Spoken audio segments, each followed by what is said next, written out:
Lives are made very easy for us by the internal combustion engine, information technology. We don't work with our backs and with our hands anymore, we work with our fingers. So our energy expenditure levels are really, really low. I mean, many of us get by at around 2,000 calories a day, which is not that far away from basic metabolic rate. We're so lazy. I mean, there's reasons for that, evolutionary reasons, which we won't go into. This is something that we have to pay for. Yes, our evolution. You end up paying for all your pleasures one way or another. We all do.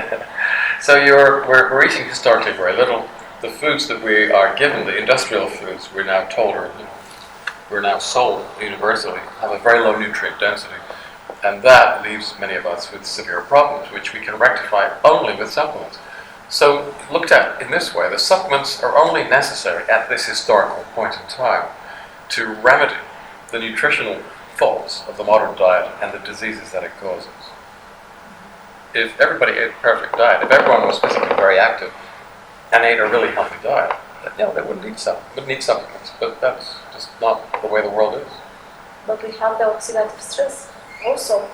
And you know my case. I do a lot of sport, I think I eat properly, but my inflammation was 15. So the oxidative stress, it's more harmful than the diet?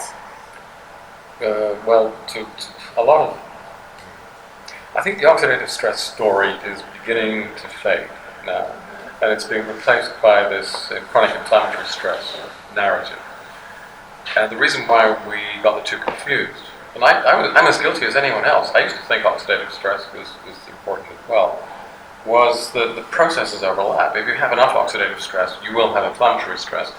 When inflammatory stress gets to a certain point, it triggers oxidative stress as well. So they sort of feed into each other. But oxidative stress per se doesn't quite lead to progressive tissue damage in the same way that chronic inflammatory stress does.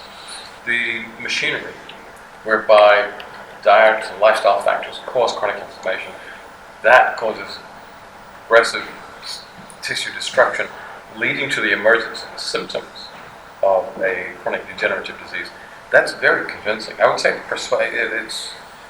it's convincing. We're at that point now. So the oxidative stress model we can leave a bit behind. When we still believe that, a lot of people did studies giving people antioxidant supplements to see if they help. Now they don't. In fact, in some ways they might create problems.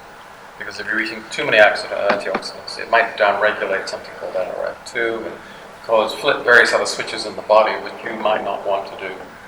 Whereas I don't think there's any downside to alleviating chronic inflammation. Having said that, we don't want to stop all inflammation for the reasons I said at the beginning. And what we do in customers or patients who are adopting this anti-inflammatory approach, we will routinely give them 1,3,1,6 beta-glucan and a cyanogen to ensure that the innate immune system is working well and keeping them, enabling them to fight off infections. So, do we have a chance if we change the diet suddenly? Do we have a chance to recover our health or our children's health in this moment if the planet decides this? Could we improve our public health? Undoubtedly. There are still a couple of blue zones that exist today. The mid-Victorian blue zone is gone, of course. But we have, the Mount Athos monasteries, Campo de Mela in Italy, Okinawa, little bits of Okinawa anyway, the Loma Linda community. There's a handful of others, the Kuna Islanders. And these are people who are eating a diet that is pre-industrialized. And they have blue zone health prospects. They live far more healthily. Their health and life expectancy is better than ours. Could we recreate that? Yeah, of course. Of course we could, if we had a willingness to. If the food industry were to help out a little bit by selling us better designed, safer foods. If we had enough politicians with brains and backbone, hard to find, who would create legislation that, if necessary, would force the food industry to behave more responsibly. So it's all about us and our choices. Yes. And the last question, but a very incommon question. if you want to ask, if you want to answer, do you think that it's there a great interest that make the people sick? An interest, big interest, making the people sick. So you're saying that because people are becoming obsessively interested in health, that they actually imagine that they have illnesses that they don't really have? Is that what you're saying? No. I'm talking about this food industry, about the governments, about the politicians, that they are doing nothing. Is there an interest that we should remain sick?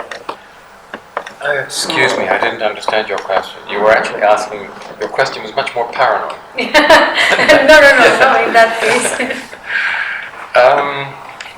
You know, sometimes in my darker moments, I think that might be the case. Do the elites want a population that is more stupid, less fertile, more sick, more dependent? I can imagine that they might. I've met some of these people. Sometimes they come to me with problems. And I've spoken to 3 members of one of the great families. And the impression that I get is they think that we're spoiling the planet for the rest of it. So they have an interest in depopulation agendas. Because we mess up the place. There's too many of us. We damage the environment. We use up resources that they think that they would be able to utilize better, and that they deserve more than we do. I know that Nietzschean mountaintop view. I'd like to get rid of some of us human ants. But is it conspiracy? Is it just collusion? Is it coincidence? I have no way of knowing. Thank you very much, Dr. Clayton. You're welcome. Thank you very much. Sper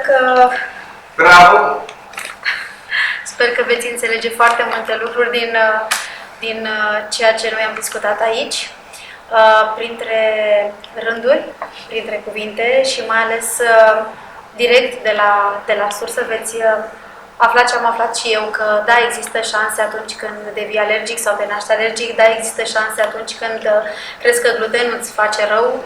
Poate că nu glutenul este problema, ci de fapt inflamația cronică pe care fiecare dintre noi o poate avea în corp.